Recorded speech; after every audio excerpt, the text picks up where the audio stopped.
The day I accepted Ethan Cole's confession, I suddenly found myself in the 7th year of our marriage. When I opened my eyes, there was a wrinkled divorce agreement in my hand, and my son, our son carrying Ethan's last name, was sighing at me. Every time you and Dad argue, you ask for a divorce, but you never actually do it.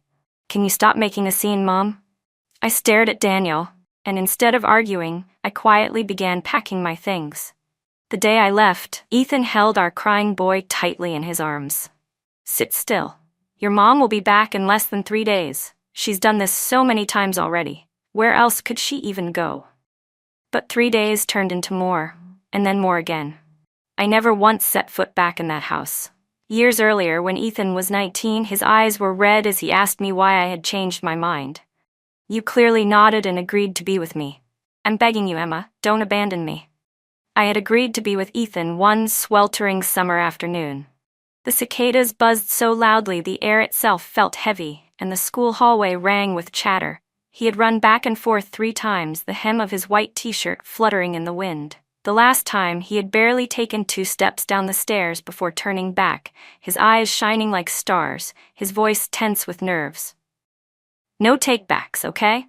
Tomorrow morning I'll come pick you up. From high school to college, everyone knew how much he liked me. Just because I once said, I'll think about it, a spoiled young man like him, who had rarely ever studied seriously, buried himself in textbooks, climbing his way up from the very bottom until he'd barely managed to get into the same university as me. His feelings were always open and direct, but never forced. Even when we ended up at the same college, he didn't pressure me. The most he did was follow me around quietly like a shadow, chasing away the boys who hovered too close.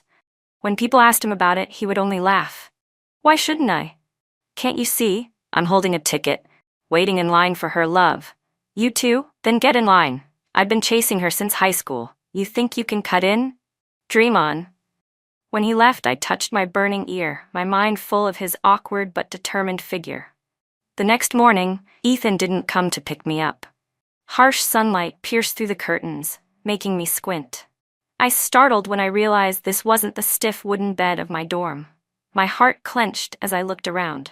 A crystal chandelier hung from the ceiling, and beneath me was a thick, intricate carpet. Where was I? At that moment, the heavy door swung open, and hurried footsteps echoed in. I lifted my head and saw a little boy, 4 or 5 years old, frowning as he walked toward me. Mom, he called. I froze. His face was clearly a smaller version of mine. My eyes shifted to the calendar on the table, 2025. I had fallen asleep and woken up 7 years later. Looking closely at his features, I saw 9 parts out of 10 resembled me. A strange mix of tenderness and unease filled my chest. Images of 19-year-old Ethan flashed in my mind, his ears still flushed red as he confessed to me just yesterday. But years later, was the man I married really Ethan? I scanned the room. There was no sign of a man living here, not even a wedding photo. I sat down gently and asked in a low voice, "What's your name?" Children rarely hide things. He answered right away. "I'm Daniel Cole." Mom, what are you planning this time? Relief and irritation rose together in me.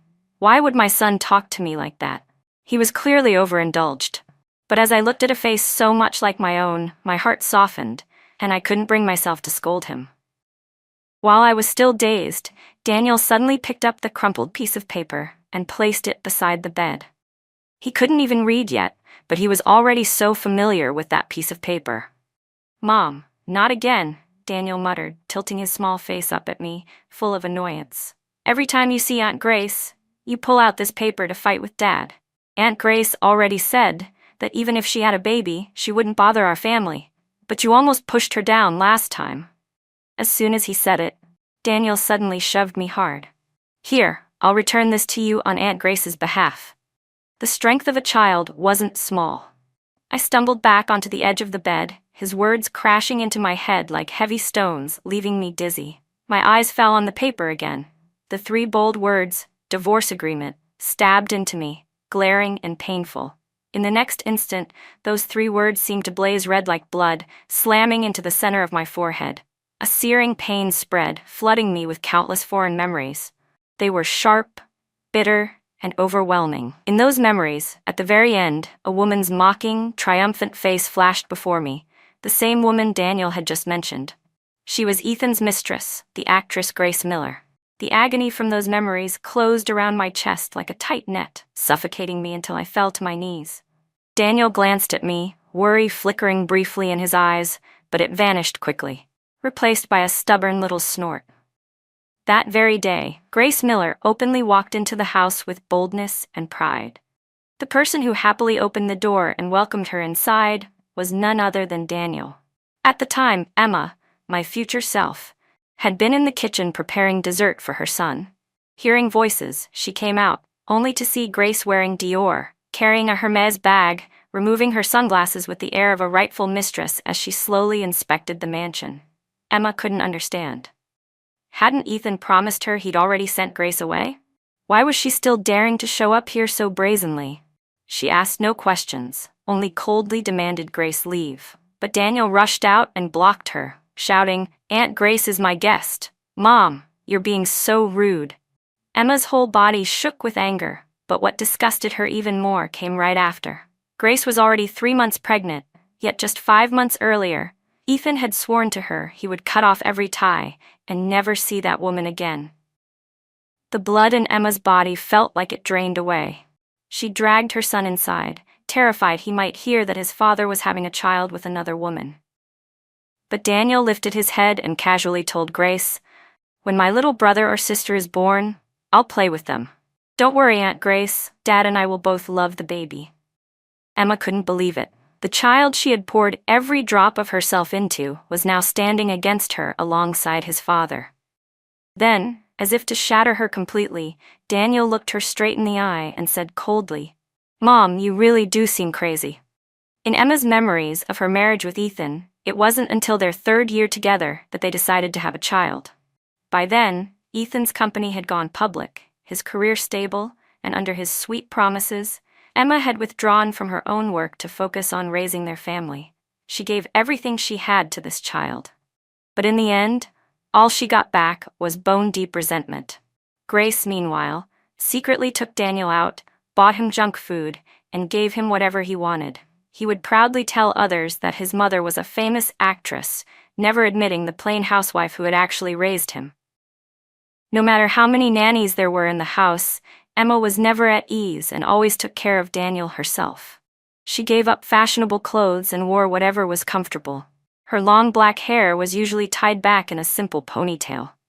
There was nothing striking about her anymore. Compared to Grace, who dazzled on screens and in magazines, ever-changing and radiant, Emma had become dull and forgotten. Grace Miller's appearance completely tore apart the fragile, fake peace I had been trying to keep. She had provoked trouble more than once. At first, she casually revealed hints of Ethan online. Then she even called in the middle of the night to taunt us. "You already know about Ethan and me, don't you? He likes girls who are young and pretty. He said I look just like you used to. As for old-fashioned women like you, it's no surprise you can't keep a man." She had been chasing after Ethan since she was 19. Now, at 21, she leaned on her youth to strike at others and draw blood. That time, her call was discovered by Ethan and he froze, blackening his face, putting her on ice for 2 months. So this time, she secretly kept Ethan in the dark and came on her own, rubbing the still flat swell of her belly with arrogant pride. Pathetic. He said he would block her from public view, yet behind my back, he quietly patched things up and diverted resources back to her. Oh, and the new gated estate on Harrison Ridge Road. Surely I couldn't buy a unit there, right? Ethan directly told the developer to give me one of the houses, saying it was a gift for the baby she was carrying. When she left, struggling though she was, she still remembered to tell Daniel, "Don't let Dad find out about today." Daniel thumped his chest and swore he would keep it secret. As for me, Grace obviously didn't bother caring about me. For 2 years, she schemed with Ethan and claimed she knew me better than anyone. My once strong character had long since become like a stagnant pond beside my husband, lifeless. She deliberately used her pregnancy to stir hatred in my heart, and that tactic worked. If I hadn't opened my eyes and realized what had happened, I wouldn't be 19. Emma waking up now. Although my 31-year-old memories slammed into me, my soul was still that 19-year-old girl. I had never gone through 10 months of pregnancy or tasted long-term sacrifice, so some of the resentment had faded. But humiliation was etched across my face, and my expression, no doubt, would intimidate others. I gripped the small wrist of Daniel Cole and hissed, "Daniel, who taught you to talk to your mother like that?" 31-year-old Emma would never have been able to scold him. She always blamed herself for not doing better. By the end of the story, by the time she raged and searched for answers outside before turning inward, she blamed herself, convinced she had failed everywhere, and that was why her husband had changed, and her child treated her like an enemy. Perhaps Daniel had never seen a mother like that. However crazy or angry she might have been before, to him she had always been gentle. Startled by my threat, he trembled and his eyes immediately reddened. The next second he sank his teeth into the back of my hand hard enough that I had to let go. He cried and screamed, "I hate you, Mom! You're crazy. You're not my mother. I don't need you to be my mom." He had said it more than once. In the old memories, every time I heard that line, my first reaction was fear. I would hold him tightly and choke out apologies. "I'm sorry, baby. Mom wasn't good enough. Please don't despise me." But now, I only looked at him coldly. "Do you think I'm so desperate to be your mother?" He snarled, gripping the edge of the bed with his fingers.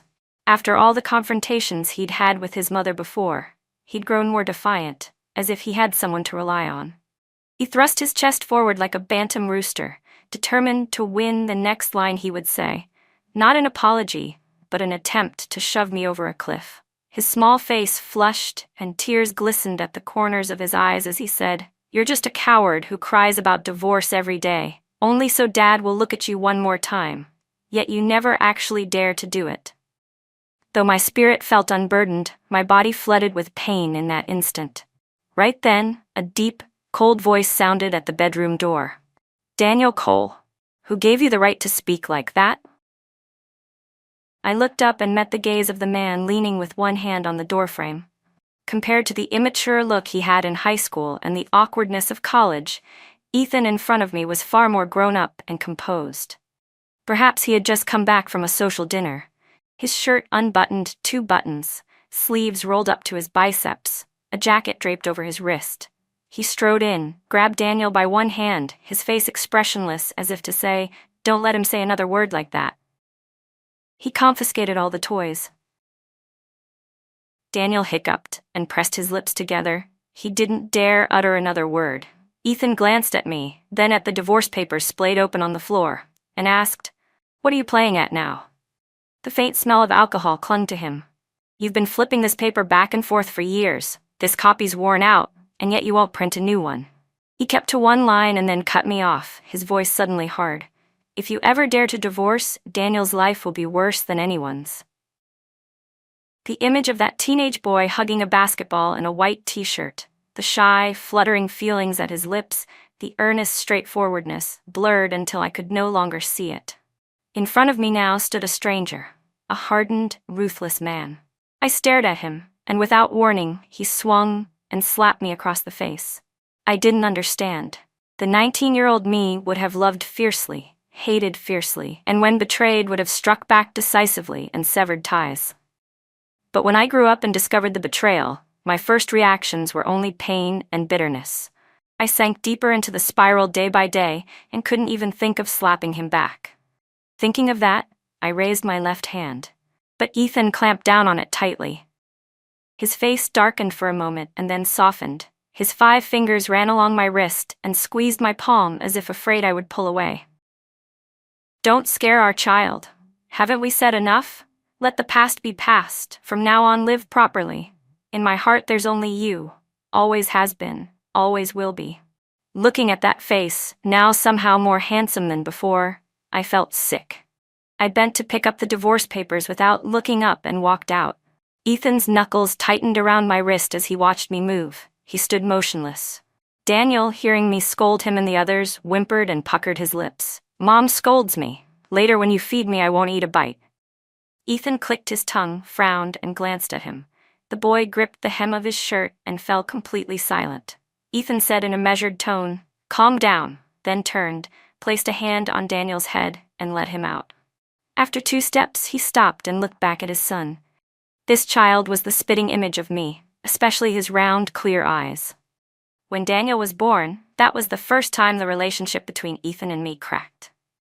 I screamed like a madwoman then. He seemed to fear me so much, he didn't even want the child.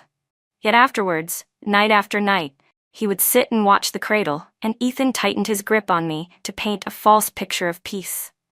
But today I seemed different, still barefaced and cold to the core, yet with an added decisiveness in that chill. He felt as if something that had slept too long on me was about to rip the shadowed veil open. Before I could think further, Daniel tugged at Ethan's sleeve, still angry with me and pouting. "Dad, you can't let Aunt Grace be my mom. Mom doesn't like me, and I don't want to like Mom." Ethan narrowed his eyes and shot back. "Who does she think she is, wanting to be your mother?" The little patience he had left for his son was gone. Since he was small, Daniel had soaked up every word from his father.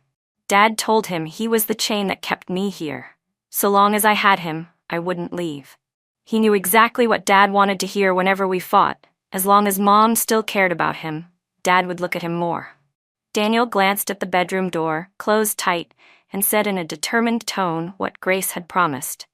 She swore like it was nailed down. "Won't be half an hour. Mom will make a scene and tell me the story before bed." Daniel stomped off to his room, imitating the slam of a door. "But I'm still mad. If you don't make it up to me, Mom, I won't let you tell me a bedtime story tonight." Ethan stood in the hallway between the 2 closed doors, completely indifferent to the drama between mother and son. Half an hour? Not even necessary. With the way Emma cared about her child, within 10 minutes she would swallow her feelings and walk out. He sank down onto the sofa, one hand propping up his forehead, the other tapping lazily against his thigh as he waited. 10 minutes passed, 20, 30, an hour. Silence. Inside the bedroom, I stared at the figure in the mirror. My body was draped in an outdated dress, my long hair hung limp, my pale face bare of makeup, and my wide eyes were hollow and vacant, like a walking corpse. My fingers touched the mirror, my voice hoarse and broken. How did I become like this? I forced myself to piece together the fragments of 12 years of memory. Before I even finished college, Ethan's family suffered a major blow. He refused to accept defeat and started again on his own. In 2007, when the stock market was booming like never before, I gambled everything. I poured in my savings and followed him. In the end, we pulled out just in time, multiplying our capital many times over. That money later became the very foundation of Brightview Group. During those early years of the business, we carried everything together. No matter how many scornful glances we endured outside, when we returned to our cramped rented room, we could still look at each other and smile. In that dark basement with no sunlight, I would often gaze at the tiny window, holding Ethan's exhausted body, whispering in my heart, "We'll get out of here one day." Then the company grew larger, more employees, more money, but the house grew emptier. At 27, Ethan was invited back to our old school to give a speech as a successful alumnus. He was young, brilliant, strikingly handsome. During the Q&A, a bold girl grabbed the microphone and asked, "Do you have a girlfriend?" Ethan smiled and raised his left hand. The wedding ring I had chosen myself sparkled on his ring finger. "No, I've been married for 3 years." The girl laughed, half joking, half serious. In the future, anyone could say the same. Get married, get divorced, it's everywhere. Then she bowed like a child, pretending to be playful. "Sorry, senior, don't take it seriously. I just like to joke around." Ethan's expression stayed calm, but in the end he glanced at her once. She lifted her chin proudly, satisfied, and sat back down. At the time, neither of us cared about that interruption. At least I didn't. Not until later did I learn her name, Lucy Lynn. Back then I was pregnant, forced to step away from managing the company. By the time I found out, she had gone from an intern to Ethan's personal secretary. The scene I witnessed myself was opening his office door and seeing her draped over his shoulder intimately. Ethan didn't push her away, he just let her do as she pleased. When she saw me, Lucy jumped up, startled. "Oh, Emma? You're here?" Clutching my swollen belly, my chest felt crushed, and I stumbled out. She shot Ethan a quick look before leaving, lips pressed tight, then turned back to say, "Don't misunderstand, Emma. It's nothing between me and Ethan." Ethan stood and naturally caught my arm.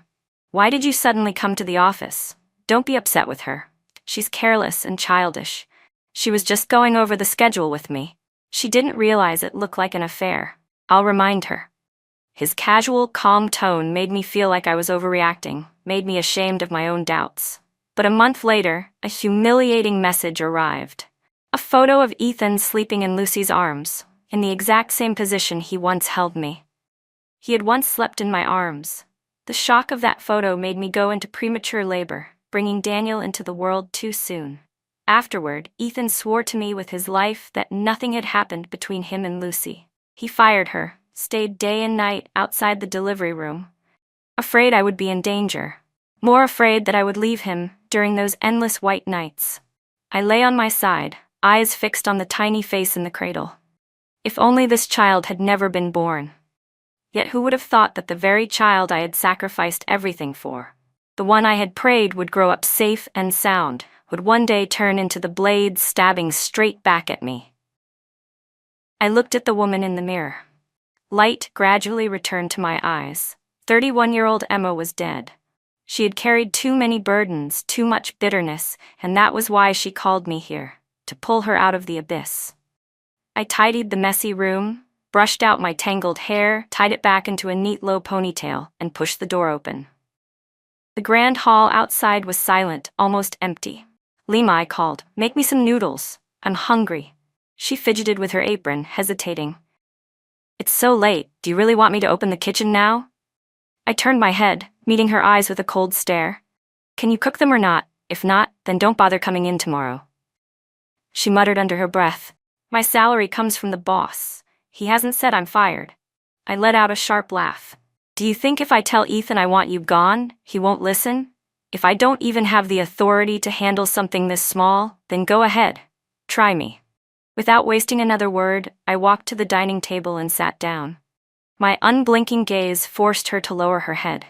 Lima bowed quickly and hurried into the kitchen. A bowl of noodles was placed in front of me soon after. I was truly hungry, but I ate slowly. The clock on the wall ticked, its pendulum swinging until the chime rang clear. Out of habit, I looked up. The hands pointed exactly to 10. Suddenly something flickered in my mind, something I had nearly forgotten. A moment later, I remembered. Every night at this hour, as long as Daniel hadn't fallen asleep, I would tell him a bedtime story. I lowered my head and continued eating at my own pace. A while later, the bedroom door to the left creaked open.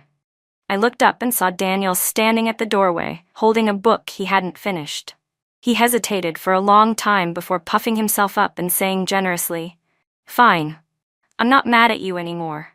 Tonight you can still tell me a story. Just hurry up when you're done eating. If it's too late, I'll be mad again." I glanced at him once, then dropped my gaze back to my noodles, saying nothing. To be honest, compared to the 31-year-old Emma who had lived through years of motherhood, I had little real affection for this child. Maybe it was because I had never experienced being treated that way before. Daniel grew angry for real. "If you don't tell me, then forget it. Even if you want to later, I won't listen to a single word." With that, the door slammed shut. My chopsticks paused in midair, but I didn't move. Standing nearby, Lima wiped the table and couldn't help but speak up. "Ma'am, you shouldn't go too far. Fighting with the young master only ends with you begging him again anyway. Why do this? You'll only push him further away."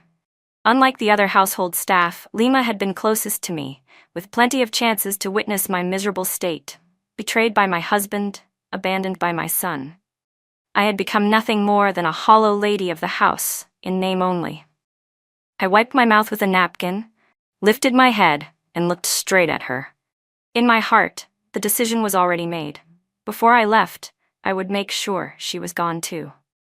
Ethan couldn't have cared less about that night. He didn't even come home, leaving a message through his secretary that urgent company matters had come up. Clearly, he had prepared her in advance. When I told the secretary to arrange Lima's dismissal, the matter was handled swiftly. By the next morning, when I woke, Lima was gone. Instead, a new face approached me kindly. "Ma'am, breakfast is ready. Would you like to take the young master to school?" I've also prepared his lunch. Children forget quickly. After just one night, Daniel remembered nothing. Still in his pajamas, he threw himself into my arms. Mom, today I want to wear blue. And for lunch, it has to be sesame fried chicken. Before, I had always taken care of everything myself, worried he wouldn't eat well. I even studied for a nutrition certificate in preschool, just to be sure. Every day I cooked and delivered his meals to school myself, then drove home after watching him finish. But this time, I pushed him away coldly. Let Mrs. Wong help you get dressed. Once he was ready, backpack on, he lingered by the door for a long time before asking, Mom, aren't you taking me to school today? I didn't even look up. No. Don't use the driver either. From now on, Mr. Young will take you. He scratched his head, confused and annoyed, then stomped out. I packed lightly. Leaving the villa, I carried only a single suitcase and the divorce papers. As soon as I stepped outside, Mrs. Wong hurried after me. Ma'am, where are you going? Why are you bringing luggage? Will you be back for lunch? I was planning to make your favorite dish. I stopped, looked back at the house once, then turned away. I won't be back. Don't prepare meals for me anymore. Pulling my suitcase quickly, I headed to an apartment I had already rented downtown. The rent was 70,000 yuan a month, and I swiped my card without blinking. Compared to the wealth I now had in hand, the sum that once could have bought 3 years of my labor as a student meant nothing. Now, carrying a 19-year-old soul with 31 years of life and experience, wouldn't it be wasteful to squander it? I didn't know if I would ever have the chance to return to the past. But living well for the Emma of today was always the right choice. Thinking back on the career I remembered, even one achievement pulled at random would put me far ahead of most people. Yet in the end, I had chosen to stay home and tend the family. When I stepped back from the company, Ethan had promised over and over, I'll make sure you live in comfort. I'll take care of earning money. You just stay home, grow flowers, read books, wait for me to come home, and I'll cook what you like. When we have children, I'll take care of them too. I'll never let you suffer. He said he couldn't bear for me to carry more burdens after I had given so much for him, for the company, for our family. Remembering it now, I only sneered. My fingers pressed send on my manuscript and resume. I decided the first step was to regain the feeling of walking into the business world again. That evening, my phone suddenly rang. Ma'am, why did you leave and not come back? The young master has turned the whole villa upside down looking for you. Now he's making a scene with the boss. She sent me a secretly recorded video. In the video, Daniel didn't actually dare to make a scene. He had always feared Ethan. All he did was rummage through rooms, not finding me anywhere. Then, facing his father, he tugged lightly at his sleeve and whispered, Where's Mom? Ethan's face darkened. He stood in the doorway of my bedroom with his hands on his hips, unmoving for a long time before turning back, his voice cold. What's all this fuss? Your mother will be back in a few days. Realizing his harsh tone had frightened the boy, he pinched his forehead and sat down, forcing patience. Last time your mom fought with me, she dragged her suitcase and left too. But she was back the next day, wasn't she? Just behave yourself, and in a few days she'll come back. Are you afraid she'll disappear? Thinking of that, he gave a bitter laugh. Don't worry, even if she doesn't want me, she'll never leave you. Daniel's lips curved into a smile at once. The video ended with him heading back to his room, fiddling with the children's watch on his wrist, muttering to himself, If Mom's not coming back for now, then fine. She, the child, ended up asking Aunt Grace to tell the story for him, so it wasn't me being stubborn about not coming back. Besides, Aunt Grace's voice is even nicer than Mom's anyway. I exited the video, still looking at myself on the phone screen with that icy expression, while in my chest the pain felt like knives, slicing flesh from bone. The interview at New Media went smoothly. The final round was a face-to-face with the CEO. The moment I stepped into the office, I saw a little girl with 2 ponytails wearing a princess dress, busy unwrapping candy. When she noticed me, she looked up and smiled so sweetly.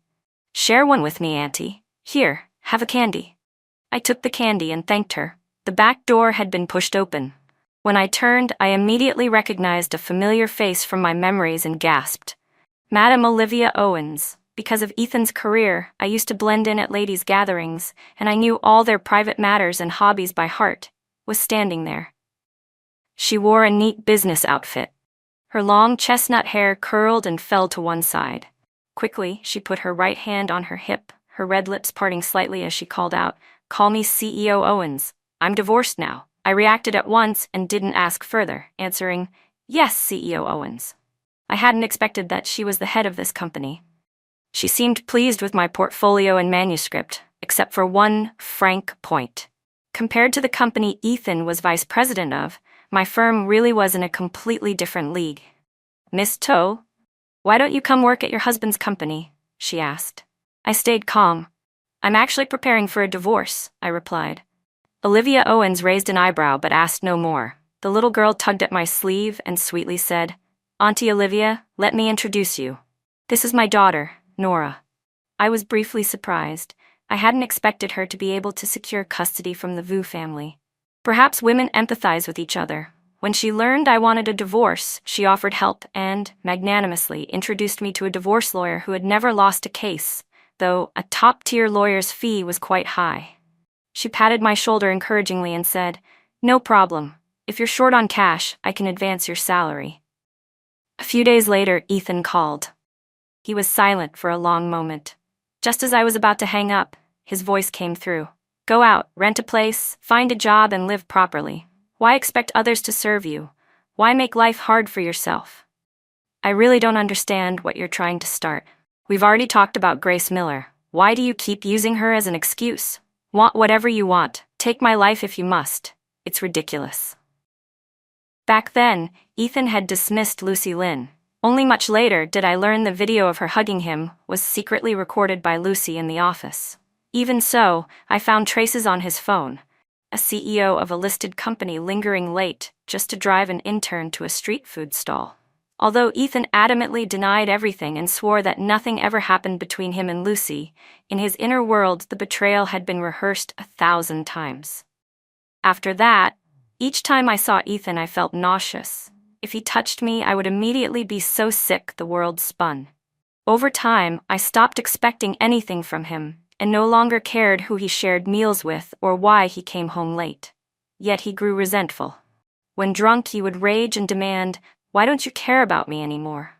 Grace Miller became the pawn he used to taunt me, walking arm in arm with him in public, lipstick immaculate, while I merely glanced at them both with indifference. What began as a staged act turned into a real role, and I felt nothing but stunned anger. I snatched up my lighter, and the 19-year-old fury inside me burst out, swearing at the top of my lungs. It was nothing more than things no one else even wanted. The next day, I went to the address Olivia Owens had given me to meet the famous divorce lawyer. I had been stirring the coffee cup in my hand for almost half an hour when the man across from me finally lost patience and slammed the table. "Emma, are you going to divorce or not?" To be honest, being caught in such a miserable state by someone who used to be my fiercest rival was unbearable. My mind still replayed the fight with Ethan just days before. Back in school, that boy with the backpack had once looked at me coldly, his voice rough and harsh. "Emma, your taste in men is really pathetic." I drew a deep breath, steadied myself, and met the lawyer's eyes. "Yes, I'm divorcing." For a moment I thought my vision blurred, because I caught the curve of a smile at the corner of his lips before it vanished. He cleared his throat. "All right. Then regarding assets and custody, what do you want?" I answered firmly. "The assets that belong to me, not a cent can be missing. Of course, if Ethan makes things difficult, I might compromise a little." His fingers paused over the custody section. I fell silent before saying, "The child doesn't like me. I don't want custody." He hesitated briefly. "Fine, I'll fight for every penny you're owed. After all, that bastard cheated first, and the evidence is obvious."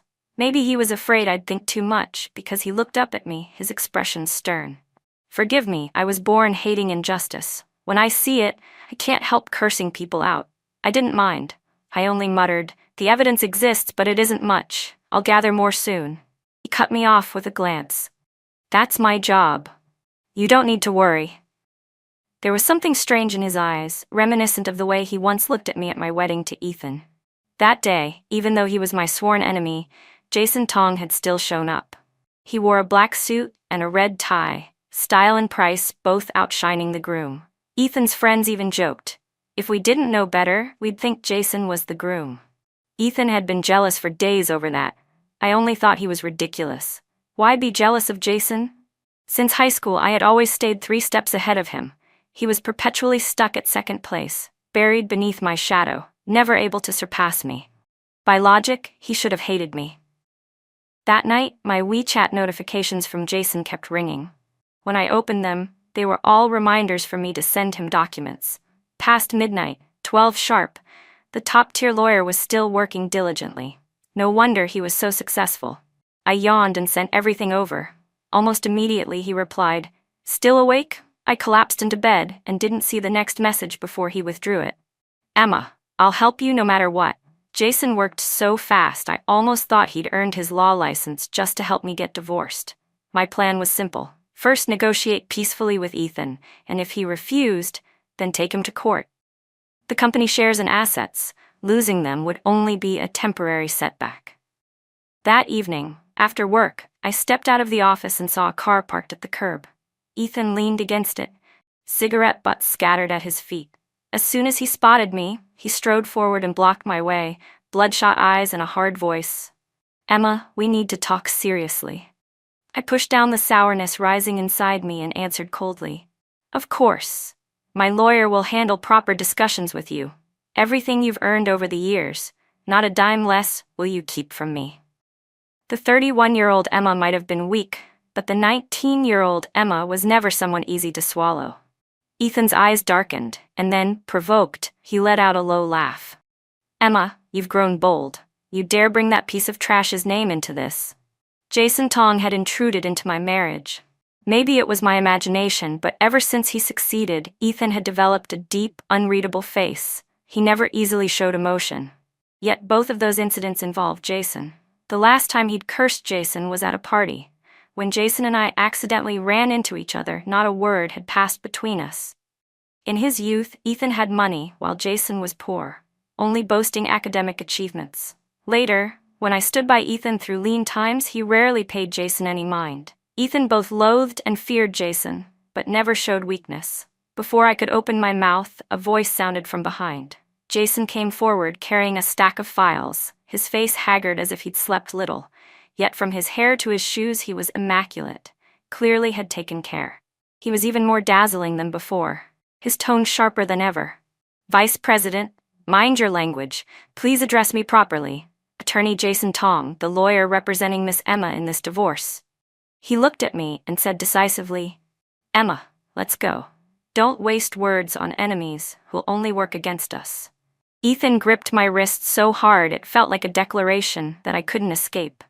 He leaned slightly, his eyes passing over my shoulder and fixing on Jason. A smirk flickered at Ethan's mouth, one that didn't reach his eyes, only an indifferent arrogance.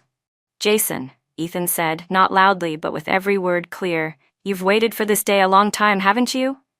He paused, his gaze sweeping my face flushed with anger, confidence almost spilling out. "Too bad," he added, "your golden lawyer reputation will be stripped away by me." Jason's shirt fluttered in the breeze. His face betrayed little emotion, only a low, hidden ripple in his eyes. Struggling to contain himself, he lowered his voice. "Emma, I prepared a lot of material last night. Do you want to review it?" At that moment, a car door snapped open and a small figure burst out. Daniel shoved Jason aside and planted himself between me and his father, his young face flushed with fury. "Don't come near my mom. Uncle doesn't have a wife, okay?" Jason bent down to look at him, not angry but calm.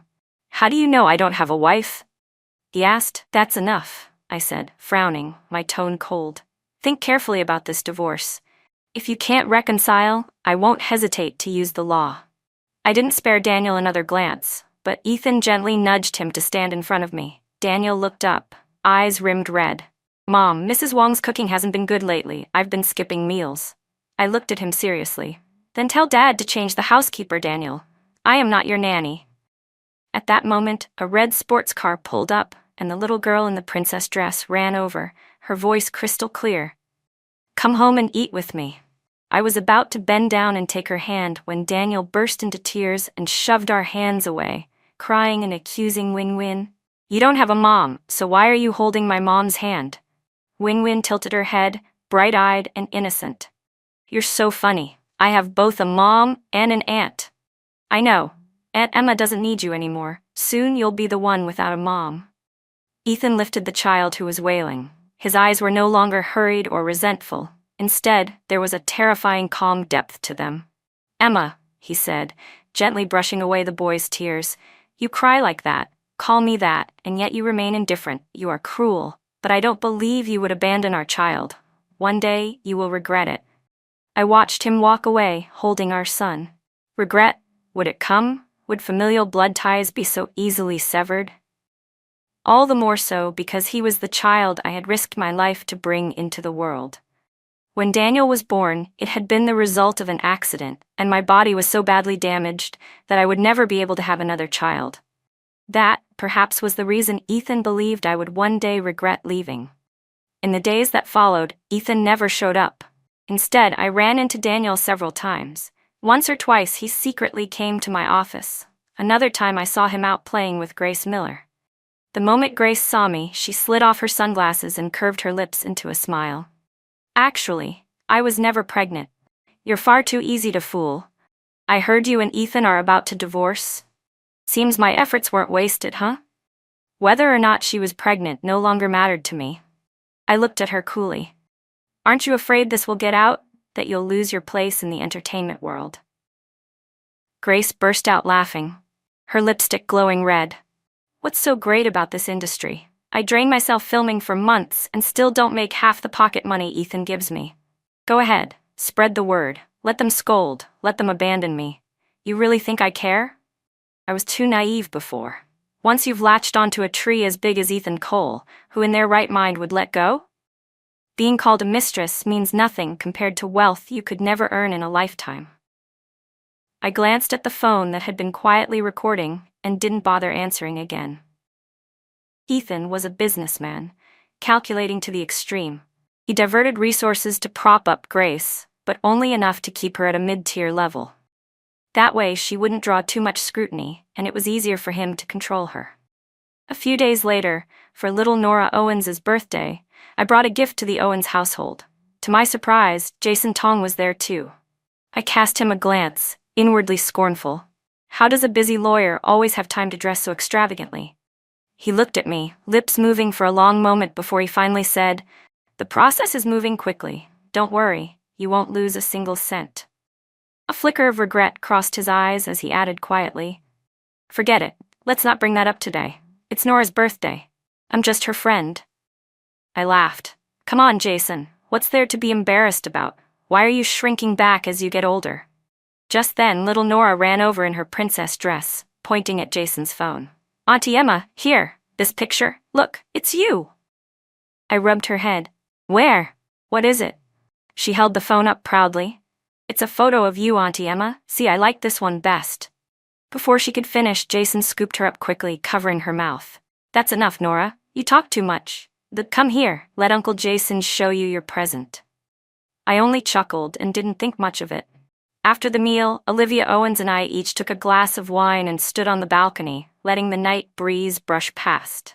Inside, Jason sat cross-legged on the floor, playing games with Nora. The light fell across him, and for a moment this single man carried the air of both a father and a husband. A little tipsy, I turned to Olivia and teased, "Jason clearly has feelings for you. Otherwise, how could such a busy lawyer have the free time to keep showing up everywhere?" My words had barely left my mouth before Olivia sputtered a mouthful of wine, staring at me in horror, then scolding in frustration. "Emma, do you really not feel it?" I froze. "Feel what?" She shook her head with a trace of pity. "Forget it, it's not my place to say. I can only wish him luck." I laughed and waved it off, thinking she was just shy. Ever since I was little, I had never been sensitive to matters of the heart. Maybe that's why only love, as straightforward and radiant as Ethan's, had ever reached me. If, back then, Ethan had kept his feelings buried inside, I feared I might never be moved again. When I probed gently, I learned that Olivia Owens had actually gone to the same university as Ethan and me. Back then, though, she was so poor she survived entirely on scholarships. Her relationship with her ex-husband had begun in the simplest way, just because he happened to order her a cup of coffee. At that time, Olivia was already 20 years old, yet she had never once tasted such a luxury. She swirled the wine in her glass, her tone calm. Vu's mother despised me. Because he married me, she cut off his financial support for an entire year. Later, when she couldn't bear watching her son live crammed into a tiny rental with me, she grudgingly allowed us to return. For 5 years, I was nothing more than a servant in that house. Aside from not having to greet her morning and night, everything else a servant did, I had to do. That family was rich, yet when she was hospitalized for surgery, she still made me serve her with bare hands, even forced me to do the filthiest tasks. Disgusting, isn't it? But I never once complained, because of Vu and because of Nora. She smiled bitterly. Emma, don't ever delude yourself into thinking you can change someone who never liked you in the first place. In that house, there wasn't a single dish I liked, not a single outfit I wanted to wear. I wore myself out trying to please her, while she spent every moment trying to force Vu to divorce me. She even eagerly arranged blind dates for him. Do you know how she introduced me? As the household servant. Seeing my pained expression, Olivia just gave a faint smile. It's over now. The only thing I'm grateful for is that Nora always chose to stay by my side. And because Vu's mother never liked her either, I've had to earn money for her sake. Maybe not as much as the Vu family, but at least enough to give her a happy, worry-free life. She paused, then looked at me. And your child? I glanced toward Nora and sighed.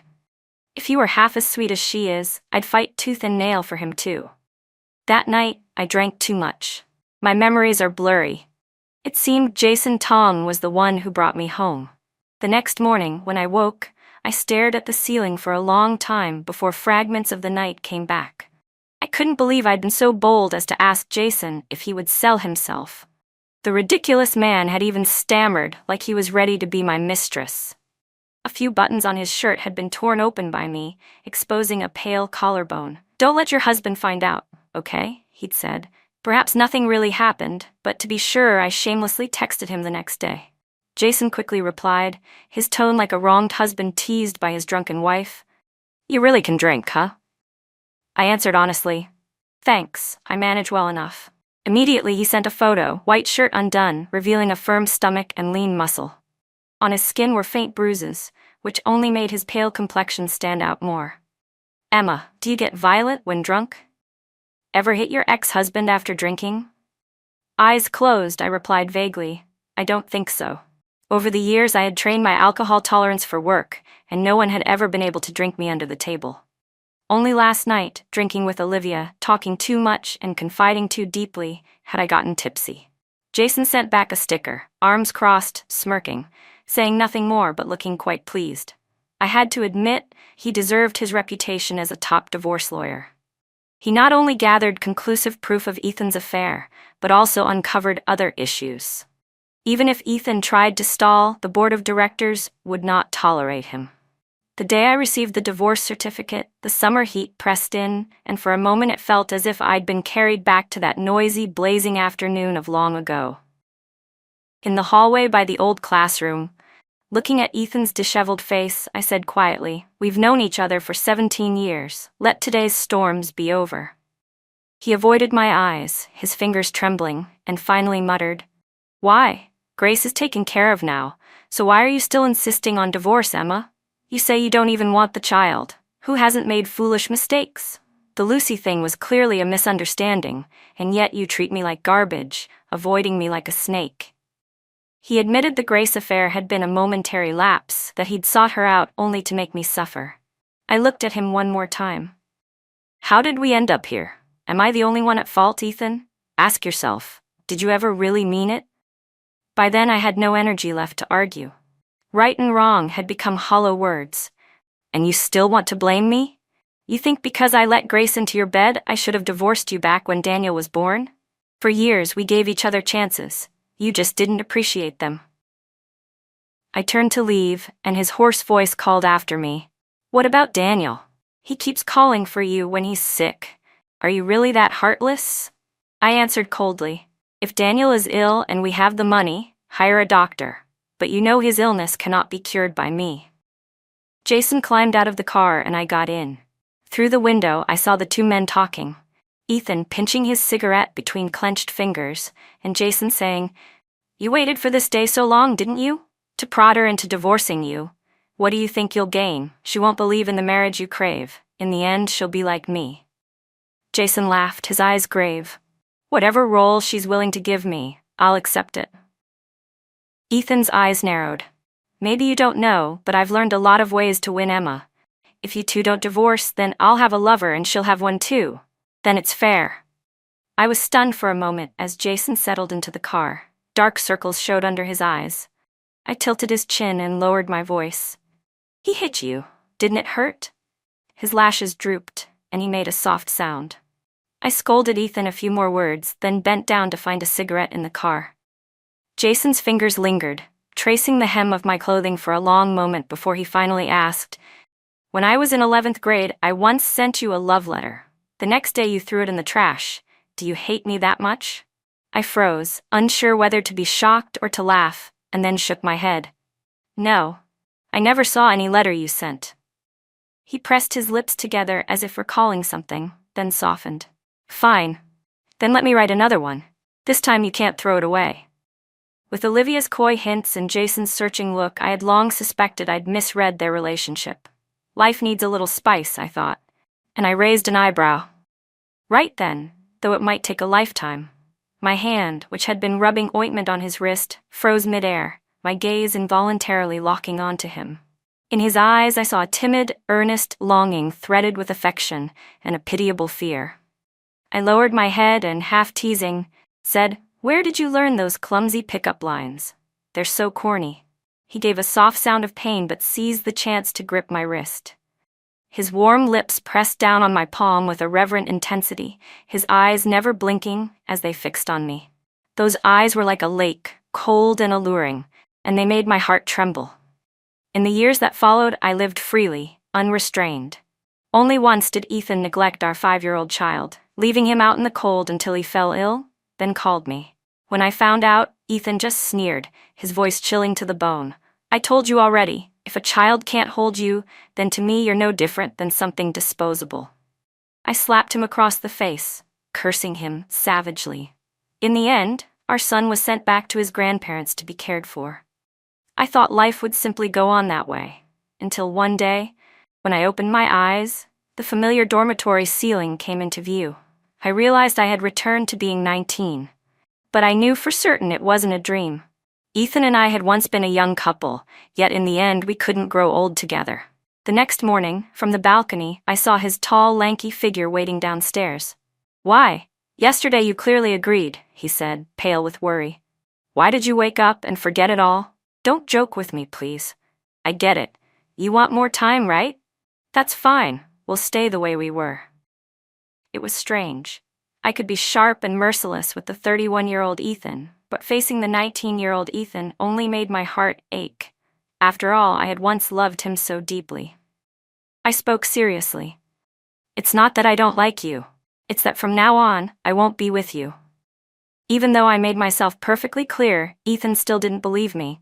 He thought I was just sulking and kept clinging to me. That day, he ran through the rain. When he stood under the corridor, he opened his jacket to reveal a drenched kitten. His own hair was soaked, plastered to his forehead, pitiful to look at. "Last time you said you wanted a cat, right? Is this why you're mad at me? I've already had it vaccinated. It's clean. You can keep it." I didn't take the kitten. The next day, he brought something else. "Remember that time we were late and missed our chance to line up? You never got to try that dish. I went early this morning and waited. It's still hot." He kept going, recalling every moment, ruling out every possibility, until he had no more excuses left. Finally, the proud boy's eyes reddened as he blocked my way.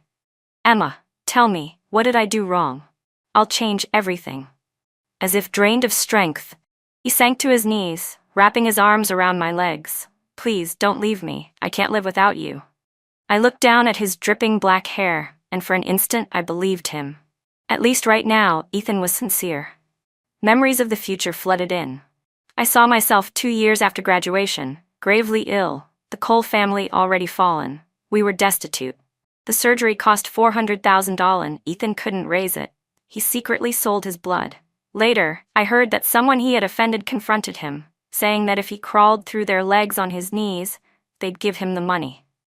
Without hesitation, he knelt, enduring their jeers as bills were thrown to the ground. He picked them up one by one. By the time I lay on the operating table, I discovered he'd even hidden sleeping pills. That night, in the hospital bed, tears streaming down my face, I trembled as I asked him why. His eyes were ringed dark, his hand gripping mine tightly. "Emma, if you're gone, I can't live either." How ridiculous. Once, he had loved me as if I were his very life. But so what? This time, given the chance to start over, I would never stake my entire life again. Later I heard Ethan had once attempted suicide, nearly beyond saving.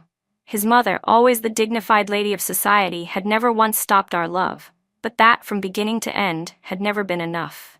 The day his mother came to persuade me, her tone was gentle, but I remained firm. Before leaving, she only sighed, "It's Ethan's misfortune." After that, even if I happened to see him again, I treated it as if he didn't exist. Following my memories, I found Olivia Moon on the street. She was handing out flyers. If at 30 she was a blazing rose, then at this age she was a fragile yet resilient flower, cold but proud. I couldn't help myself and pulled her along. "Let me buy you a coffee." She frowned in confusion. "What are you doing? I don't even know you." I paused, thinking, if you don't like coffee, then let's get milk tea. Or maybe a drink. Olivia just stuffed a flyer into my hand, her voice indifferent. "I don't drink anything." But under my stubborn insistence, her very first cup of coffee ended up being paid for by me. From then on, I often pestered her. As for Victor, he was nowhere to be seen anymore, and even if he did appear, I couldn't be bothered to care. The story still followed its destined path. In the years that came, relying on my memories, I seized investment opportunities again and again. In just a few short years, Olivia and I founded a company together. The company grew stronger by the day, and Olivia became a dazzling, powerful woman, striding in high heels, busy counting money. She never mentioned Victor again. The man she later married treated her incredibly well, and even his family cherished and respected her for the hardships she had endured. What I didn't expect was that in the second year of her marriage, she gave birth to a baby girl who looked exactly like Grace as she grew. When the little girl learned to talk, she would run over, candy in hand, and call me Aunt Emma. Each time, my heart softened. As for Ethan, even though I had once warned his mother, the Cole family still went bankrupt. He started his own business afterward, but never succeeded, stuck in the same place. I remembered those early years building a company with him. Back then, Ethan was a spoiled rich boy. No matter how much life wore him down, his nature never changed. More than once I had to step in for him, navigating relationships, smoothing over social ties. That year, because our company couldn't secure funding from Technova, we faced the threat of collapse. I dug around and discovered that the CEO's wife was very particular about a stain near her doorway. The next day, I waited with a handkerchief, and when she returned home, I crouched down and wiped the dirt off her shoes. I smiled politely and did that for half a month.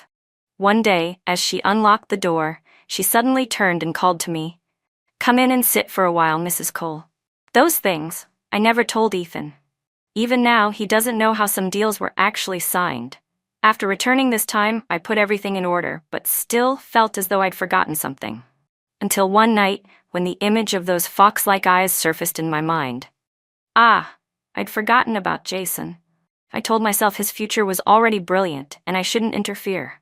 I had decided not to seek him out. Yet by chance, I ran into him on a street corner. Before me stood Jason at 19. Compared to the mature allure of his 30-year-old self, he now carried the striking beauty of youth that could drive anyone mad. This time he was direct. "I want to ask. Back in 11th grade, the love letter I gave you, you threw it away. Was it because you hated me?"